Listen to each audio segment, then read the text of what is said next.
तो मैं आज आपको करवाऊंगी माल्थस का जनसंख्या सिद्धांत, जो पॉपुलेशन ज्योग्राफी में बहुत ही फेमस थ्योरी मानी जाती है। और माल्थस का जनसंख्या सिद्धांत में से नेट की परीक्षा में 1 या 2 क्वेश्चन हर बार पूछे ही जाते हैं। माल्थस का जो जनसंख्या सिद्धांत है वो एक प्राकृतिकवादी सिद्धांत माना जाता है। माल्थस का जो जनसंख्या सिद्धांत है वो एक प्राकृतिकवादी सिद्धांत माना जाता है।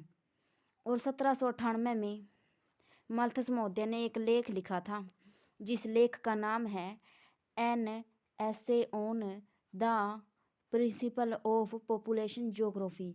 1798 में माल्थस महोदय ने एक लेख लिखा था, जिस लेख का नाम है an essay on the principle of population geography. Malthus का जो जनसंख्या सिद्धांत है वो एक निराशावादी सिद्धांत माना जाता है। माल्थस का जो जनसंख्या सिद्धांत है वो प्राकृतिक सिद्धांत, वो एक निराशावादी सिद्धांत माना जाता है। दूसरी बात है, यानी माल्थस का जो जनसंख्या सिद्धांत है ना वो एक निराशावादी सिद्धांत है।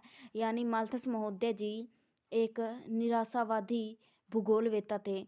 माल्थस का जो जनसंख्या सिद्धांत है वो 2 चीज़ों पर आधारित है।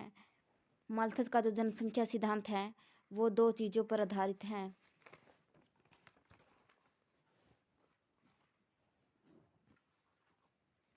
नंबर 1 जनसंख्या वृद्धि, नंबर 2 है खाद्यान्न आपूर्ति। जनसंख्या में जो वृद्धि यानी जनसंख्या में वृद्धि दर और खाद्यान्न आपूर्ति को माल्थस महोदय ने अपने जनसंख्या सिद्धांत का आधार माना है।